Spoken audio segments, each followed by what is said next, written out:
Baik, Assalamualaikum warahmatullahi wabarakatuh. Bismillahirrahmanirrahim. Alhamdulillahirabbil alamin wa bihi nasta'inu ala umuri dunya waddin wa ala alihi wa sahbihi ajma'in.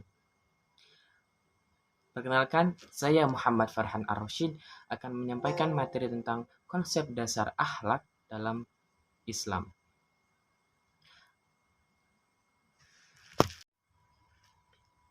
Ya, mengenai konsep akhlak dalam Islam, pasti teman-teman tidak asing dengan kata-kata akhlak.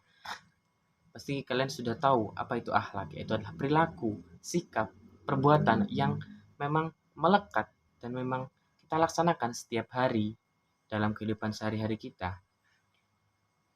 Nah, dalam penyampaian materi kali ini saya akan menyampaikan 4 pembahasan, yaitu adalah pengertian akhlak dalam Islam, kemudian tujuan akhlak dalam Islam, sumber-sumber akhlak dalam Islam, dan yang terakhir adalah pembagian akhlak dalam Islam.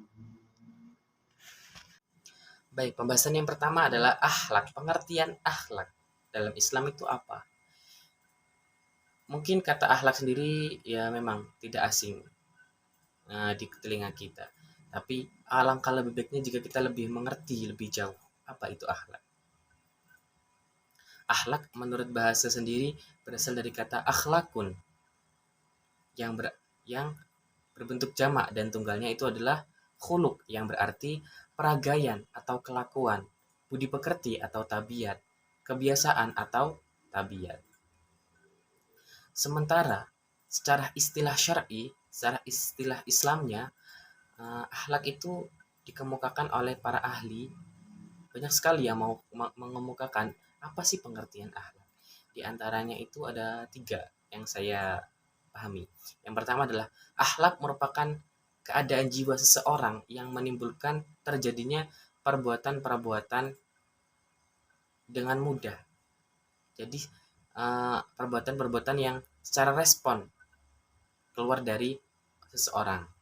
Kemudian yang kedua adalah akhlak adalah sifat yang tertanam dalam jiwa yang menimbulkan perbuatan-perbuatan dengan mudah tanpa memerlukan pertimbangan pikiran sehingga keadaan tersebut menjadi kebiasaan bagi orang tersebut. Kemudian yang ketiga adalah akhlak merupakan ungkapan kondisi jiwa yang begitu mudah bisa menghasilkan perbuatan tanpa membutuhkan pemikiran dan pertimbangan. Jadi, apabila dia melakukan perbuatan yang baik, maka akhlak dia adalah baik. Dan apabila jika dia melakukan perbuatan yang buruk, maka dia memiliki akhlak yang buruk. Seperti itu kesimpulannya.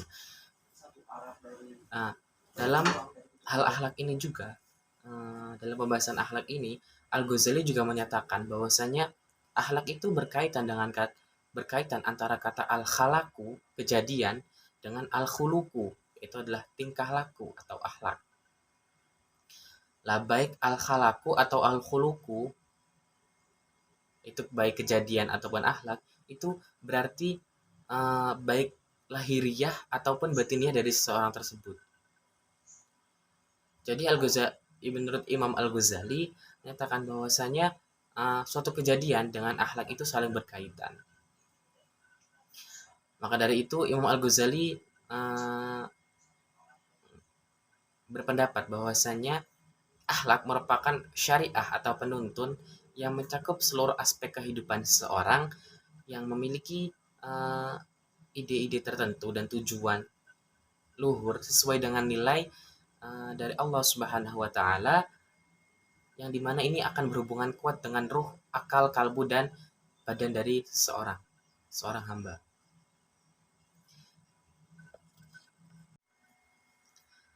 Nah, setelah kita memahami apa itu akhlak, maka alangkah lebih baiknya jika kita mengetahui juga kenapa sih akhlak itu ada dalam Islam. Maka hal ini akan masuk dalam pembahasan apa sih tujuan akhlak dalam Islam. Tujuan akhlak dalam Islam sebagaimana disampaikan oleh Jamhari dan Zainuddin, bahwasanya tujuan akhlak itu ada 3. Yang pertama adalah untuk mendapatkan ridha Allah Subhanahu wa taala, yang kedua adalah untuk mewujudkan atau menciptakan kepribadian muslim. Yang ketiga adalah untuk mewujudkan perbuatan yang mulia dan terhindar dari perbuatan yang tercela. Baik, yang pertama, untuk mendapatkan ridha Allah Subhanahu wa taala. Tujuan akhlak yang pertama ini yaitu untuk mendapatkan ridha Allah Subhanahu wa taala diterangkan dalam Quran surat Al-A'raf ayat 29 yang berbunyi a'udzubillahi minasyaitonirrajim bismillahirrahmanirrahim qul amara rabbi bil qisti wa aqimu wujuhakum 'inda kulli masjidin wad'uhu mukhlishina lahuddin kama bada'akum ta'udun. Ayat tersebut memiliki tafsir seperti berikut, yaitu katakanlah Tuhanku menyuruh menjalankan keadilan. Keadilan di sini adalah yaitu perbuatan yang adil, dan luruskanlah. Lah, kata diluruskanlah ini itu diatofkan secara makna kepada lafadz bil qisti yang artinya ia berkata, berlaku adillah kamu dan luruskanlah dirimu. Jadi dari sampai sini saja kita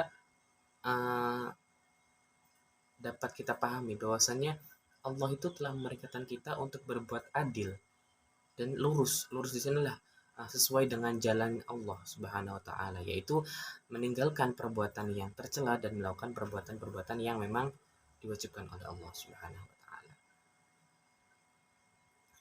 Atau saya lanjutkan tafsirannya, atau diatofkan kepada lafaz sebelumnya dengan menyimpan takdir, yakni hadapkanlah dirimu kepada Allah dan ikhlaskanlah kamu kepadanya di dalam sujudmu. Beribadahlah kepadanya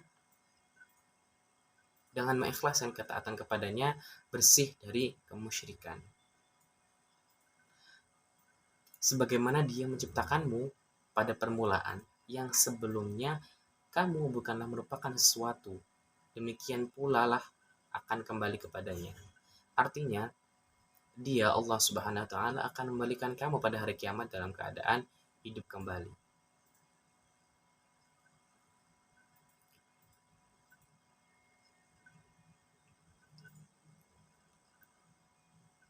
Dari ayat di sini dapat kita pahami bahwasannya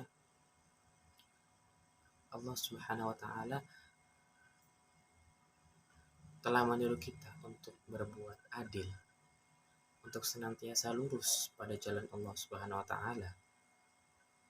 Kemudian diperintahkan untuk selalu beribadah dengan keikhlasan, taat kepada Allah Subhanahu wa taala dan membersihkan diri kita dari kemusyrikan. Karena apa? Karena Allah Subhanahu wa taala itu akan mengembalikan kita pada hari kiamat. Jadi kita hidup di dunia itu hanya sementara. Maka kita selayaknya sebagai seorang hamba harus menjalankan apa yang diperintahkan oleh Allah Subhanahu wa taala dan menjauhi apa yang dilarang oleh Allah Subhanahu wa taala. Maka di sini agar kita mendapatkan ridha Allah Subhanahu wa taala, kita harus berbuat adil dan senantiasa pada jalannya agar kita mendapatkan ridha Allah Subhanahu wa taala. Amin amin ya rabbal alamin. Kemudian pembahasan yang kedua adalah membentuk kepribadian muslim. Apa sih kepribadian muslim? Kepribadian muslim adalah kepribadian yang memang dimiliki oleh seorang muslim. Apa saja sih kepribadian yang dimiliki oleh seorang muslim? Pastinya adalah senantiasa beribadah kepada Allah, kemudian meyakini Rasulullah, kemudian memiliki perilaku yang baik, dapat menjaga lisannya, dapat menjaga perbuatannya, dan masih banyak yang lainnya. Nah, dalam pembahasan tujuan akhlak yang kedua yaitu membentuk kepribadian muslim, ini dijelaskan dalam Quran surat Al-Fussilat ayat 33 yang berbunyi Bismillahirrahmanirrahim ومن أحسن قولا ممن دعا إلى الله وعمل صالحا وقال إنني من المسلمين. Sebagaimana dalam tafsir Al-Muhtasar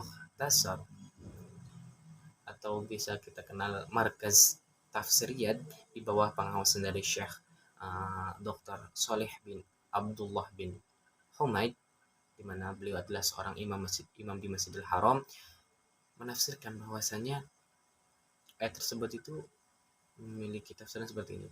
Tidak ada seorang pun yang lebih bagus perkataannya dibandingkan dengan orang yang mengajak untuk mentauhidkan Allah dan mengamalkan syariatnya, mengerjakan amal soleh yang diridhoi oleh Allah Subhanahu wa taala, dan dia berkata, sesungguhnya aku termasuk orang yang berserah diri lagi tunduk kepada Allah Subhanahu wa taala.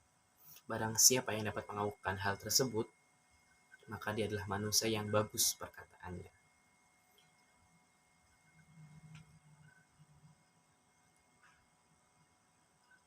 Dalam di sini dijelaskan, dapat saya pahami seperti ini. Yang saya pahami adalah bahwasanya sebagus-bagusnya hamba adalah hamba yang dapat mengajak dan mengajak untuk mentauhidkan Allah Subhanahu wa taala. Jadi mengajak orang-orang di sekitarnya agar percaya, iman kepada Allah Subhanahu wa taala, dan dapat mengajak orang-orang di sekitarnya agar mengamalkan syariat-syariat yang ada dalam Islam yang telah ditentukan oleh Allah Subhanahu wa taala. Orang-orang yang bagus perkataannya itu adalah orang yang dapat mengajak hal-hal tersebut tadi. Kemudian yang ketiga adalah mewujudkan perbuatan yang mulia dan terhindar dari perbuatan yang tercela. Tujuan akhlak yang ketiga. Tujuan akhlak yang ketiga ini mungkin kita sudah tahu ya, apa itu perbuatan yang mulia dan apa itu perbuatan yang tercela. Perbuatan yang mulia adalah seperti kita senantiasa beribadah kepada Allah, senang membantu orang lain, kemudian menghormati guru dan yang lain-lain. Perbuatan yang tercela seperti apa? Kita senantiasa kita berbuat maksiat, kemudian mencela orang, kemudian berkata-kata yang dapat menyakiti orang lain, dan yang masih banyak yang lainnya. Mungkin sudah tidak asing ya kata-kata perbuatan yang mulia dengan kata-kata perbuatan yang tercela ini. Baik, selanjutnya pembahasan selanjutnya adalah sumber-sumber akhlak. Sebagaimana pandangan Al-Ghazali, Imam Al-Ghazali tentang sumber-sumber akhlak ialah berkaitan dengan pemikirannya tentang ilmu. Jadi Al-Ghazali memiliki pandangan bahwasannya sumber-sumber akhlak itu berkaitan dengan pemikiran tentang ilmu yang dimilikinya. Sebab menurut beliau akhlak adalah bagian dari ilmu. Sementara itu, dalam memahami ilmu, Al-Ghazali mendasarkan pemikirannya pada ajaran-ajaran Islam dan sebagai respon terhadap pemikiran yang berkembang pada saat itu.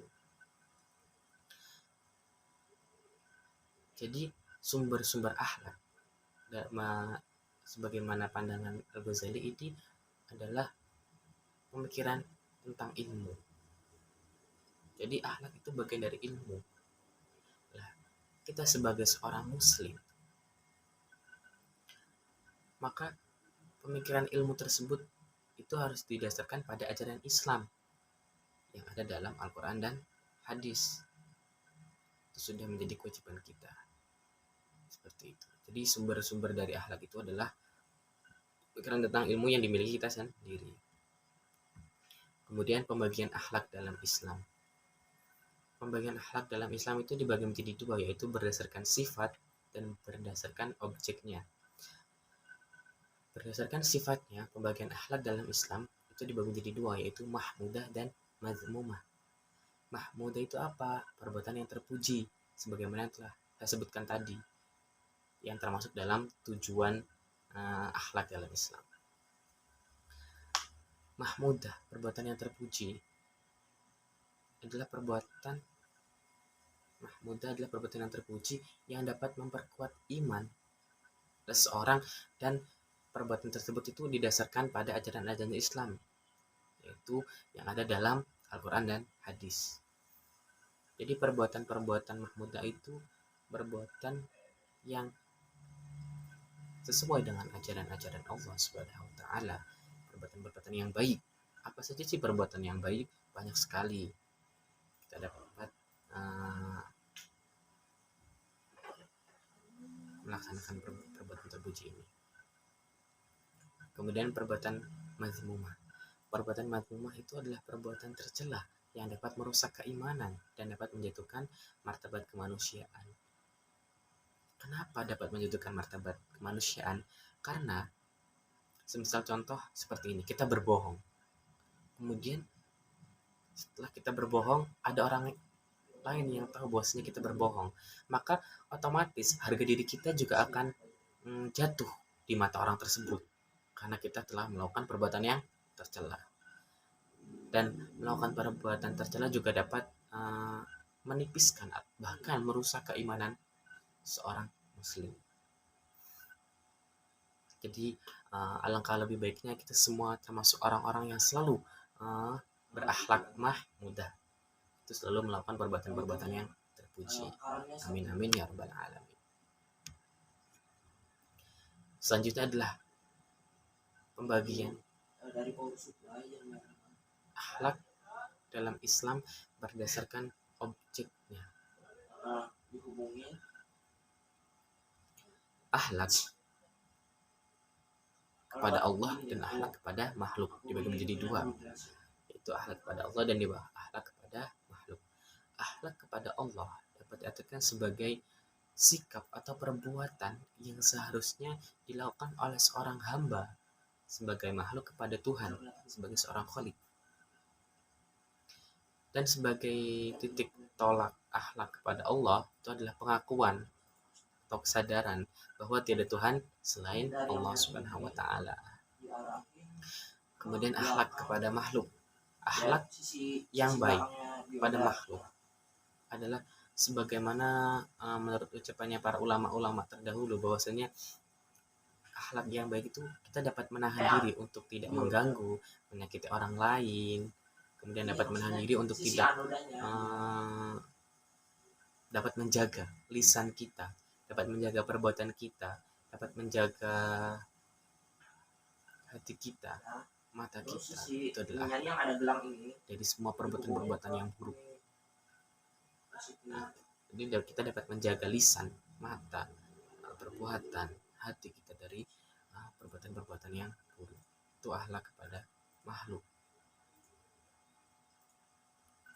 Terus ini negatifnya multimeter dihubungin ke ini baik, kita akan mengupas sedikit ya, apa saja sih atau apa saja contoh-contoh akhlak terhadap Allah Subhanahu wa taala. Akhlak terhadap Allah Subhanahu wa taala itu salah satu contohnya, beberapa contohnya itu seperti ini. Itu pertama al-hub. Al-hub itu ya Allah, yaitu mencintai Allah Subhanahu wa taala melebihi cintanya kepada apa dan siapa makhluknya. Jadi dia mencintai Allah Subhanahu wa taala melebihi mencintai makhluk-makhluk Allah Subhanahu wa taala. Jadi semisal kita memiliki pacar, kita lebih mencintai Allah Subhanahu wa taala daripada pacar kita. Itu bentuk al-hub, bentuk akhlak kita kepada Allah. Dengan kita mencintai Allah Subhanahu wa taala, maka cinta kita kepada pacar kita atau kepada istri kita nantinya itu akan lebih baik, akan lebih diridhoi oleh Allah Subhanahu wa taala. Kemudian adalah kecintaan kepada Allah dapat diwujudkan dengan cara melaksanakan segala perintah dan menjauhi segala larangannya. Itu sudah umum ya, sudah dapat kita katakan. Kemudian yang kedua itu adalah ar-raja. Ar-raja itu mengharapkan dan berusaha untuk memperoleh keridhaan Allah. Jadi kita melakukan ibadah-ibadah, melakukan sunnah-sunnah agar kita dapat mendapatkan ridho dari Allah Subhanahu wa taala. Itu adalah bentuk akhlak kita kepada Allah.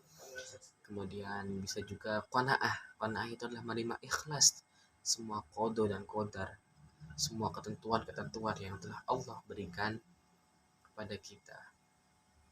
Jadi kita menerimanya dengan ikhlas. Itu juga salah satu bentuk akhlak kita kepada Allah Subhanahu wa taala. Selanjutnya kita akan mengupas sedikit tentang akhlak terhadap akhlak kepada makhluk Allah Subhanahu wa taala. Akhlak kepada makhluk Allah Subhanahu wa taala itu bisa kita bagi menjadi dua, itu akhlak kepada manusia dan akhlak kepada lingkungan atau alam ciptaan Allah Subhanahu wa taala. Akhlak terhadap manusia sendiri yaitu diantaranya akhlak kepada Rasulullah Shallallahu Alaihi Wasallam, kemudian akhlak kepada orang tua kita, akhlak kepada diri sendiri, akhlak kepada keluarga, akhlak kepada karib kerabat kita, akhlak kepada tetangga sekitar kita, akhlak kepada lingkungan masyarakat dan semua orang yang ada di lingkungan kita. Kemudian akhlak kepada lingkungan hidup atau alam yang ada di sekitar kita itu bisa berupa dengan kita sadar dan kita dapat memelihara kelestarian lingkungan tersebut, kita dapat menjaga dan memanfaatkan alam itu dengan baik dan sesuai porsinya. Kita dapat menggali potensi alam seoptimal mungkin agar kemaslahatan manusia dan orang atau alam sekitarnya. Jadi kita tetap bisa menggunakan alam tersebut nantinya. Jadi jangan terlalu boros, jangan terlalu rakus dalam memanfaatkan alam sekitar kita. Itu adalah salah satu bentuk akhlak terhadap lingkungan hidup atau alam sekitar. Baik, mungkin sekian yang dapat saya sampaikan. Kurang lebihnya saya sangat-sangat meminta maaf karena saya sadar dalam penyampaian materi ini saya masih banyak kekurangan, masih banyak mungkin kesalahan-kesalahan yang belum saya ketahui, kesalahan yang belum saya memang benar pahami tentang materi ini. Akhirul kalam, wallahul muwaffiq ila aqrabit thoriq. Wassalamualaikum warahmatullahi wabarakatuh.